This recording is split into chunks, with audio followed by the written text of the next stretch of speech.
खरं तर आजचा योग 20 वर्षांनी आलेला आहे. 19 मार्च 2006 या शिवतीर्थावर आपल्या पक्षाची स्थापना झाल्यानंतरची सन्मान्य राजसाहेबांची पहिली सभा या शिवतीर्थावर झाली. आणि आज 20 वर्षांनी 19 मार्चलाच या शिवतीर्थावर सन्मान्य राजसाहेबांची सभा होते. हा योगायोग 20 वर्षांनी जुळून आलाय. आणि मी अभिमानाने सांगतो, 20 वर्षापूर्वी समोरच्या गर्दीत बसलेला मी आज सन्मान्य राजसाहेबांच्या कृपेमुळे या व्यासपीठावरनं बोलतोय.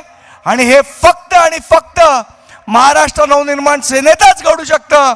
आणि हे सन्मान्य राजसाहेबच करू शकतात की एका सामान्य कुटुंबात जन्मलेल्या महाराष्ट्र सैनिकाला व्यासपीठावर आणून बसवणं.